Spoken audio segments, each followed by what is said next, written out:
మీరు ముందుగానే అమ్మేసుకుంటున్నారు సినిమాని. ప్రొడక్షన్ లో ఉండగానే గేమ్ చేంజర్ బిజినెస్ చేస్తారు కదా. బిజినెస్ అంత లేదు, శాటిలైట్ బిజినెస్ అంత లేదు. అది నిజంగా అందరూ చాలా తెలుసుకోవాల్సిన విషయం. అంటే గేమ్ చేంజర్ సినిమాకి అయితే ముందుగానే బిజినెస్ జరిగిపోయింది. బిజినెస్ జరిగిపోయిన తర్వాతే ఈ టికెట్ రేట్లు అనేది వచ్చింది. ఓటీటీలో ఉండొచ్చేమో కానీ వీళ్ళు తీసినంత ఇచ్చి తీసుకున్న అమెజాన్ కానీ నెట్ఫ్లిక్స్ కానీ మిగతా వాళ్ళు కానీ అట్లా తీసుకోరు. నెంబర్ 2 ఇంకోటి ఏంటంటే రిలీజ్ అయ్యి రిజల్ట్ వచ్చిన తర్వాత ఓటీటీలు ఇప్పుడు కొత్తగా ఒప్పందం చేసుకుంటున్నాం మన డిసెంబర్ నుండి. రిలీజ్ అయిన తర్వాత దాన్ని బట్టి ఇప్పుడు బయ్యర్స్ డిస్ట్రిబ్యూటర్స్ లాగా కాదు ఓటీటీలు. వాళ్ళకి నచ్చితేనే నిజంగా సినిమా హిట్ అయితేనే ఇంకో 5-10 ఎక్స్ట్రా వేసి తీసుకుంటున్నాయి. కానీ ఆ రిజల్ట్ని బట్టి లేకపోతే తీసుకునే పరిస్థితి లేదు. మేకింగ్ లో బిజినెస్ ఓటీటీలో పెద్ద సినిమాలు ఓటీటీలో అట్లా అవట్లా. పెద్ద సినిమాలు కావట్లేదు. పెద్ద సినిమాలకు కూడా ఇప్పుడు అవట్లా. ఎక్కడ నేను చిన్న లాజిక్ చెప్తా. థియేటర్ లో రిలీజ్ అయిన తర్వాతే కదా ఓటీటీలో వచ్చేది. థియేటర్ లో అటు ఇటు అయితే ఓటీటీలో ఎవరు చూస్తున్నారు? చూడరు కదా. అంటే ముందే అగ్రిమెంట్స్ అయిపోతున్నాయి కదండి. అది 30 రోజులకి 60 రోజులకి. ఇప్పుడు రంగస్థలం కూడా అదే సమస్య కదా. అది తెలుసు. వాళ్ళు 100 days ఆడించాలనుకున్నారు. బట్ 60 రోజులకి అమెజాన్ లో అగ్రిమెంట్ ఉంది. అప్పుడు ఆ థియేటర్ లో కొనసాగించాలా లేదా ఓటీటీలో ఇవ్వాలా అని చర్చ కూడా జరిగింది. కాబట్టి వాళ్ళు కూడా తెలుసుకున్నారు. ఓకే, ఇప్పుడు ఫ్లాప్ అయిన మూవీని మేము తీసుకుని ఏం చేసుకోవాలి? ఓకే, చూడరు, దాని మీద మనకి పెద్దగా యాడ్స్ కూడా రావు అనే ఉద్దేశంతో కూడా వాళ్ళు కూడా క్లాష్ పెట్టారు అనేది మాత్రం వాస్తవం. సో ఆ రకంగా కూడా ఓటీటీ మార్కెట్ కూడా తగ్గినట్టే. ఇప్పుడు పెద్ద బడ్జెట్ సినిమా అయితే మార్కెట్ అయిపోతుంది, ముందుగానే మార్కెట్ అయిపోతుంది. వాట్ ఎవర్ నష్టపోయేది ఎవరు అంటే ఇలా టికెట్ రేట్లు పెంచితే 3 రోజులు 2 రోజుల కలెక్షన్స్ వస్తున్నాయి. సినిమా మాత్రం టాక్ రాకపోతే అది షెడ్కి వెళ్ళిపోతుంది. ఆ తర్వాత సార్ అన్నట్టుగా మండే నుంచి ఇంకా వాళ్ళు దుకాణం కట్టేసుకోవాల్సిన పరిస్థితి అనేది వస్తుంది. సో దీనివల్ల డిస్ట్రిబ్యూటర్స్ వాళ్ళు కొనుక్కున్న బయర్సే కదా నష్టపోతున్నారు. చూసే ప్రేక్షకులకు కూడా. సో సినిమా ఫస్ట్ డే ఏదో మనం ఎక్స్పెక్టేషన్తో వెళ్తాం, అక్కడ అది లేకపోతే వాళ్ళు కూడా డిసప్పాయింట్ అవుతున్నారు. సో ఇలాంటి సందర్భంలో ఈ టికెట్ రేట్లు అనేది ఈ రకంగా పెంచడం అనేది కరెక్టేనా? కాదు. ఇది వాస్తవం చెప్పాలంటే సార్, తెలంగాణ గురించి చెప్తున్నాను ప్రజెంట్. ఎందుకంటే తెలంగాణ గవర్నమెంట్లో ఇది నడిచింది. ఆంధ్రాకి ఇష్యూ ఆల్రెడీ సెటిల్ అయిపోయింది. ఇక్కడ కూడా సెటిల్ అయ్యింది అనేది పబ్లిక్ గ్రహిస్తున్నారు అనుకుంటున్నారు. ప్రభుత్వానికిను దిల్ రాజా ఏదైనా చేయగలుగుతాడు అంటే చేయగలిగిండు, ఇది చేసిండు, రేట్లు తెచ్చుకున్నాడు అని చెప్పని అంటున్నారు ప్రేక్షకులు. ఈ సినిమా పోయి ఇందాక మా ఫ్రెండ్స్ ఒక సరే సార్ అంటే దిల్ రాజు గారు ప్రొడ్యూసర్ కాదనుకోండి, వేరే సినిమా అనుకోండి, పోనీ ఒక రోబో సినిమా శంకర్ చేయాలి చెప్పండి, ఇవ్వకపోయటం సార్. అంటే బెనిఫిట్ షోస్ కానీ లేకపోతే వాళ్ళు వేసుకునే అస్సలు అడిగే ధైర్యం వాళ్ళకి లేకపోయేది, ఇవ్వడానికి వాళ్ళు ముందుకు రాకపోయాడు సార్. ఒకటి, నేను దిల్ రాజా గారు ప్రొడ్యూసర్గా డిస్ట్రిబ్యూటర్గా ఆయన అడిగిండు, ప్రభుత్వాన్ని అడగొచ్చు, ఒత్తిడి చేయొచ్చు, డిమాండ్ చేయొచ్చు, ప్రలోభ పెట్టచ్చు.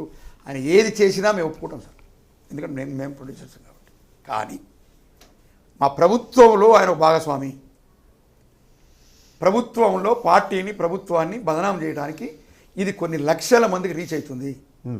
లక్షల మంది ముఖ్యమంత్రి తప్పుడు మంత్రి అని చెప్పని ఆరోపించే అవకాశాలు వచ్చినాయి. దీన్ని అరికట్టాలంటే ఈ ఎవరైతే మెయింటైన్ చేయగలిగే దిల్ రాజు గారు ఉన్నారో వారిని అరికట్టాలి. ఇండస్ట్రీ బాగుపడాలంటే ఒక సందర్భంలో మీరు చేసుకున్న క్లిప్పింగ్స్ ఉంటాయి. ఒక సందర్భంలో దిల్ రాజు గారు చెప్పారు, మా ఒక 4-5 కలిసే సినిమా ఇండస్ట్రీని మొత్తం సర్వనాశనం చేస్తున్నాము అని చెప్పని ఒప్పుకున్న సందర్భాలు కూడా ఉన్నాయి. క్లిప్పింగ్స్ కూడా మీ దగ్గర ఉండొచ్చు సార్. చేస్తున్నాడు. ఒక తెలంగాణ ప్రొడ్యూసర్ అయ్యి ఉండి తెలంగాణ ఇండస్ట్రీని బాగు చేసి తెలంగాణ గవర్నమెంట్లో భాగస్వామ్యం అయ్యి ఉండి తెలంగాణకి మన సపోర్ట్ చేయాల్సింది వచ్చి క్లిప్పింగ్స్ మా దగ్గర ఉన్నాయి సార్. మీకు ఏమంటే ఇస్తారు, మీ దగ్గర ఉంటుంది. దాంట్లో తెలంగాణ వాళ్ళంతా సినిమాలు చూడటానికి కానీ దీనికి పనికిరారు, ఓన్లీ తెల్ల కళ్ళును మటన్ తినడానికి పనికొస్తారు మా తెలంగాణ. అది కూడా వైరల్ అయింది, ఇప్పుడు నా దగ్గర ఉంది క్లిప్పింగ్, ఏమని ఇస్తా అని చెప్పని తెలంగాణని భ్రష్టు పట్టించే విధంగా బర్బత్తగా మాట్లాడింది. అది ఏది ఒక తెలంగాణ ఎఫ్డిసి చైర్మన్, అది మాట్లాడవచ్చా? తెలంగాణ ఒక ప్రభుత్వానికి అధిపతి ఉన్న ప్రభుత్వంలో ఇండస్ట్రీకి మాట్లాడకూడదు. ఒక ప్రొడ్యూసర్ ఉన్నావు మాట్లాడకూడదు. తెలంగాణ ఇదంగా తెలంగాణ పౌరుడు ఉన్నావు మాట్లాడకూడదు. ఇవన్నీ చేస్తూ నేను ముఖ్యమంత్రి గారికి కానీ మా ఇండస్ట్రీ మినిస్టర్ గారు కానీ ఒకటి రిక్వెస్ట్ చేస్తున్నా, ఒక పదవి మనం ఇచ్చేటప్పుడు దానికి అర్హత ఉండాలి. చూసిస్తాం. ఇంతకుముందు ఒక హీరోని సెలెక్ట్ చేసుకోవాలంటే హావభావాలు అని ప్రవర్తన అనేది కొంచెం సెలెక్ట్ చేసుకొని చేసిన తర్వాతనే హీరోకి ఇచ్చేవాళ్ళు. ఇప్పుడు ఎంత వంకర్ టింకర్గా మాట్లాడితే ఎంత వంకర్ టింకర్గా ఉంటే అతను హీరోకి ఇస్తున్నారు. ఇప్పుడు పొలిటికల్ పరిశ్రమ కూడా అదే అవుతుంది. కాబట్టి పార్టీలు రోడ్డు మీద పడే పరిస్థితి వస్తుంది. ఇట్లా నమ్ముకుంటే సినిమా ఇండస్ట్రీ ప్రజలు అందరూ గమనిస్తారు. పొలిటికల్లో ఒక ఏరియా జరిగిన నష్టం ఒక ఏరియాలో భరించరు, కానీ సినిమా ఇండస్ట్రీ అనేది ఒక పెద్ద ఫ్యాషన్ ఏరియా. కాబట్టి దీన్ని అందరు గమనిస్తున్నారు. పార్టీ నష్టపోయే అవకాశం ఉంది. తలసాని శ్రీనివాస్ యాదవ్ వల్ల సినిమా ఇండస్ట్రీ మొత్తం నష్టపోయిందని ఒక 3-4 లక్షల ఓట్లు ఉన్నాయి సార్ ఇలా తెలంగాణ ఇండస్ట్రీకి సంబంధించి, కళాకారులే కానీ ఇండస్ట్రీస్ కానీ. వీళ్ళంతా కూడా ప్రభుత్వాన్ని నష్టపరిచిపోయింది సార్. మమ్మల్ని అందరూ మోసం చేశారు. తెలంగాణ ఆంధ్ర వాళ్ళకి పనిచేస్తున్నారు. దాంతోపాటు ఇది కాకుండా కూడా దాంతోపాటు తెలంగాణ మినిస్టర్ అయ్యి ఉండి ప్రక్షాళన చేయట్లేదు ఇండస్ట్రీని అని చెప్పని వాళ్ళని నష్టపరచడం జరిగింది ఓటు పరంగా. ఇప్పుడు కాంగ్రెస్ ప్రభుత్వం మాకు ఏదో చేస్తుంది ప్రజల ప్రభుత్వం అని చెప్పని మీ మీద గురి పెట్టుకొని, అంటే ఇండస్ట్రీలో ఉన్న 24 క్రాప్స్ కూడా ఓటర్సే కదా, నష్టపరిచే అవకాశం ఉంది పార్టీని. దయచేసి ఈ దిల్ రాజు అనేవాడిని ప్రొడ్యూసర్ అన్నా డిస్ట్రిబ్యూటర్ ఉండమనండి, లేదా దాన్ని రాజీనామా చేసి ఒక అర్హత లేదని చెప్తారు. అర్హత లేనే కాదు, తెలంగాణ ఇండస్ట్రీ ఇప్పుడు నాశనం అయింది అతని వల్లనే, ఇంకా నాశనం అయ్యేందుకు అవకాశం ఉంది. తెలంగాణ ఇండస్ట్రీ ఒక హీరో ఎదగనియడు, తెలంగాణ ఇండస్ట్రీలో ఒక డిస్ట్రిబ్యూటర్ని ఎదగనియడు, ఒక ప్రొడ్యూసర్ని ఎదగనియడు, ఒక 24 క్రాప్స్ ఒక లైట్ బాయ్ని కూడా ఎదగనియడు సార్. ఇది మాత్రం గ్యారెంటీ చెప్పగలుగుతాం సార్. ఫైనల్గా కన్క్లూజన్ ఇద్దాం సార్. మధు గారు చెప్పండి. సార్ అయితే దిల్ రాజు గారికి అర్హతే లేదంటున్నారు చైర్మన్ పదవి. అలాగే ఇప్పుడు సో కేవలం ఈ ఫీలింగ్ వల్లే రేట్లు పెంచారని మీరు ఇందాక అన్నారు. దీన్ని ఎలా చూడాలి? అలా కాదు సరే, సార్కున్నటువంటి అభిప్రాయం వేరు, నేను దాని జోలికి పోను. అది రాజకీయం.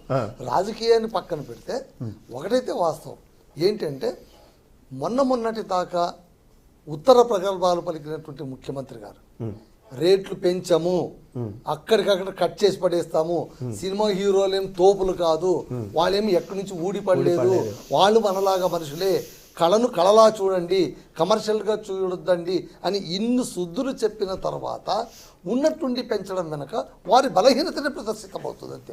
సరే, సినిమా ప్రొడ్యూసర్లు అడిగారు, వాళ్ళు అంత ఖర్చు, అవునండి ఖర్చు పెట్టి వాళ్ళు అడిగారు, వాళ్ళు అడుగుతారని కూడా మీకు తెలుసు. మళ్ళీ మీరు ఈ మాటలు చెప్పే ముందు కూడా తెలుసు కదా వాళ్ళందరూ ప్రొడ్యూసర్లు అంత ఖర్చు పెడుతున్నారని. మళ్ళీ అలాంటప్పుడు మీరు ఏదో ఒక మాటకు స్టిక్ అనకండి.